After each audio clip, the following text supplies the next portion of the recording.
హరే కృష్ణ. అందరూ బాగున్నారు కదా.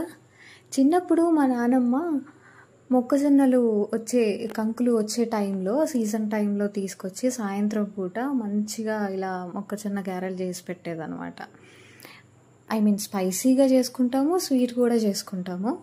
ఇలా స్వీట్ చేసినప్పుడు మాత్రం అన్నీ చేసేసిన తర్వాత మాది కొంచెం పెద్ద ఫ్యామిలీలేండి, అందరికీ సమానంగా పనిచేసేదనమాట. కౌంట్ చేసి సమానంగా పనిచేసేది.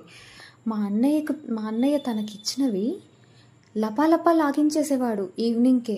నేనేమో నెక్స్ట్ డే మార్నింగ్కి కూడా దాచిపెట్టుకునేదాన్ని అనమాట. వాడి మొత్తం అయిపోగానే నా దగ్గరకు వచ్చి, చిట్టి అబ్బో ఒక్కటి ఇయ్యవా ప్లీజ్, అబ్బో ఒక్కటి ఇయ్యవా, నాది అయిపోయింది అనుకుంటూ అడిగేవాడు అనమాట.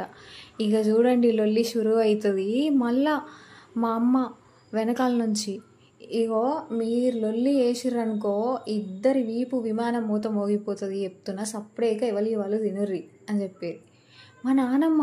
అప్పటికే ఫస్ట్ టైం మనవళ్ళకి మంచిగా పొంగినవి ఏరి కోరి మరీ పెట్టేది. మళ్ళీ తర్వాత వాళ్ళు తినేసిన తర్వాత కూడా మళ్ళీ నా దగ్గరకు వచ్చి, అయ్యో బంగారం చేయబడుతుంది, ఒకటి ఇస్తే ఏమవుతుంది అనుకుంటా మళ్ళీ దాచినవి తీసుకొచ్చి మళ్ళీ ఇచ్చేదనమాట. నేనేమో సైలెంట్గా బిక్కుమంటూ చూస్తూ కూర్చునేదాన్ని. సరే మళ్ళీ సెకండ్ డే మళ్ళీ ఎన్ని మిగిలిపోయినవి తీసుకొస్తుందో మళ్ళీ అక్కడ ఉన్న పిల్లలందరికీ మళ్ళీ సమానంగా పంచేదనమాట. ఇక కొంచెం ఉంటుంది కదా మేల్ డామినేషను, మన వల్లని ఎక్కువ ప్రేమతోని ఇంకో 2-3 ఎక్కువ ఇచ్చేదనమాట. సరే తీయని మేము చాలాసార్లు సర్దుకుపోయేటోళ్ళం.